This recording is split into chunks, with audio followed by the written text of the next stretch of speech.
কি হচ্ছে পৃথিবীতে কিছুই বুঝতেছি না, মাথা কাজ করতেছে না, এখন কোন দিকে যাচ্ছি আমরা, কি হচ্ছে, কি হতে পারে সামনে, কিছুই বুঝতেছি না।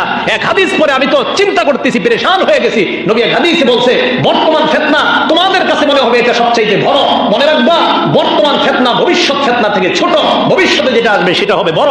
আল্লাহ জানে কালকে কোনটা আসবে, পরের দিন কোনটা আসবে। আপনি নিশ্চিত থাকেন আজকেরটা কালকের চাইতে ছোট, কালকেরটা পরশুর চাইতে ছোট, পরশুরটা পরের দিনের চাইতে ছোট হবে, পরে যতদিন যাবে বড় হতেই থাকবে, কম হবে না। এই জন্য ইমানের উপর থাকার জন্য খুব বেশি বেশি দোয়া করতে হবে যে আল্লাহ এই ভয়ঙ্কর জামানায় আছি, আল্লাহ আল্লাহ তুমি আপন রহমতের চাদরে যদি না রাখো তাহলে আমি পদস্খলন ঘটে যেতে পারে, আমি ইমান থেকে বিচ্যুত হয়ে যেতে পারি। আল্লাহ তুমি আপন রহমতে আমাকে মসজিদে আনতেছো, আল্লাহ প্রতিদিন আমাকে 5 ওয়াক্ত তুমি তো দয়া করে মসজিদে আনো। আল্লাহ তোমার কাছে ভিক্ষা চাইতেছি, আল্লাহ মেহেরবানি করে যত ভয়ঙ্কর মুসিবত আর ফিতনা সামনে আসতেছে আল্লাহ ওই কঠিন মুহূর্তে তুমি মায়া করে ইমানের উপর অটল থাকার তৌফিক দান করো।